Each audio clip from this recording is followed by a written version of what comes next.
আচ্ছা খেয়াল করো, এখানে আমাদেরকে হচ্ছে রোধ বের করতে হবে। কি লেখা আছে যে একটা বাতির ফিলামেন্টের দুই প্রান্তের বিভব পার্থক্য কত? 6 ভোল্ট। আর এর মধ্য দিয়ে কত কত অ্যাম্পিয়ার তড়িৎ প্রবাহিত হচ্ছে? 7 অ্যাম্পিয়ার। ভালো কথা।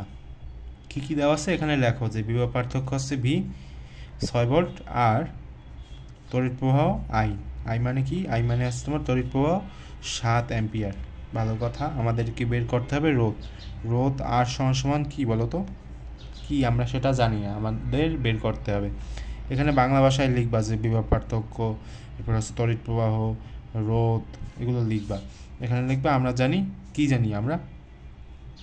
আই সমান বিভাগ আর। এই সূত্র আমরা একবার ছোটোবেলা থেকে শিখে এসেছি। আচ্ছা, তো এখন এখান থেকে কি করতে পারি? এখান থেকে আমরা আর এর মানটা নির্ণয় করতে পারি। আরটা যদি এই পাশে আসে তাহলে ভি বাই আই এরকম কিন্তু লেখা যায় নাকি? লেখা তো যায়। এখন ভি এর জায়গায় তুমি কি লিখবা? 6 ভোল্ট লিখবা। কারণ কি? কারণ এখানে ভি এর মান কত? 6 ভোল্ট না, সেজন্য। আর আই এর মান কত? 7 অ্যাম্পিয়ার। ক্যালকুলেশন করো, 6/7 কত আসে? আচ্ছা দেখো, এই যে ক্যালকুলেটার না, এই ক্যালকুলেটার দিয়ে কিন্তু খুব সহজে তুমি এগুলো ম্যাথগুলো করে ফেলতে পারবা। তুমি যদি এসএসসিও হও বা এসএসসি ব্যাস হও, কোনো সমস্যা নেই, এই ক্যালকুলেটার তোমরা ব্যবহার করতে পারবা। এগুলো হচ্ছে নন প্রোগ্রামেবল ক্যালকুলেটার, আর এগুলো তুমি হচ্ছে রকমারিতে পেয়ে যাবা। তো আমি এই ভিডিওর যে ডেসক্রিপশন আছে না, এখানে ওম হবে, তো সেখানে হচ্ছে আমি লিঙ্ক দিয়ে দেবো, সেখান থেকে চাইলে তুমি এগুলো কিনে ফেলতে পারো। বুঝতে কি পেরেছো?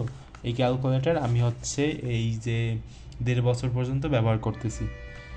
তোমরা দেখবা যে আমার এই চ্যানেলে অনেক আগে একটা ভিডিও আমি আপলোড করছিলাম এই ক্যালকুলেটার নিয়ে, সেখানে আর কি এই বিষয়ে কথা বলছি। তোমরা চাইলে সেটা দেখতে পারো খুঁজে আর কি, অনেক অনেক পিছনের দিকে আর কি ভিডিওটা, বা ক্যালকুলেটারের যে প্লে লিস্ট আছে না, সেখানেও পেয়ে যাবা, চাইলে দেখতে পারো তোমাদের ইচ্ছা।